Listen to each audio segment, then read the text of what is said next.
देखिए 10th class, आज हम देखेंगे राष्ट्रीय संसाधन। राष्ट्रीय संसाधन क्या होता है उसके बारे में पढ़ेंगे। राष्ट्रीय संसाधन जिस संसाधन पर सरकार का स्वामित्व होता है, यानी कि मालिकाना हक होता है।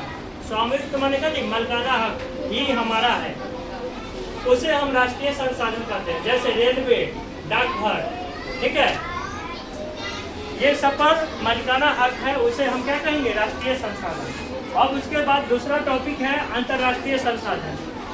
अंतर्राष्ट्रीय संसाधन में हम देखे हैं कि ये हमारा भारत के दक्षिण भारत का नक्शा है।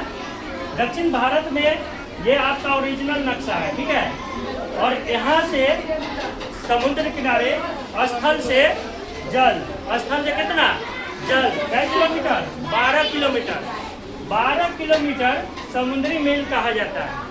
और इसको अगर हम किलोमीटर में निकालेंगे तो 22.2 किलोमीटर कहेंगे, ठीक है। ये राष्ट्रीय संसाधन है। ये कैसा संसाधन है? राष्ट्रीय।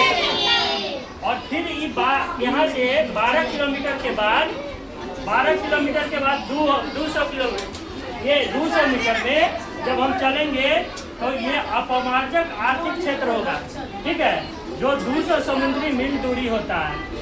200 समुद्री मील के बाद उपलब्ध संसाधन अंतर्राष्ट्रीय संसाधन कहलाता है। क्या अलग कर रहा है? समझो तो समझिए फिर से एक बार कि राष्ट्रीय संसाधन जिस संसाधन पर सरकार का स्वामित्व होता है उसे हम क्या कहते हैं? राष्ट्रीय संसाधन। जैसे रेलवे, डाकघर और भी होता है, ठीक है। उसके बाद अगला टॉपिक है राष्ट्रीय अंतर्राष्ट्रीय संसाधन। इसमें हम दो चीज देखे हैं। स्थल मार्ग, स्थल से लेकर 12 किलोमीटर समुद्री पानी में जो जगह है 12 किलोमीटर तक, उसको हम कहते हैं राष्ट्रीय संसाधन। और ये 12 समुद्री मील भी के नाम से जाना जाता है, ठीक है ना।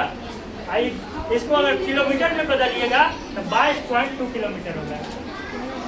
और 200 समुद्री मील दूरी, ये देखिए, इसको हम कहते हैं अपमार्जक आर्थिक क्षेत्र।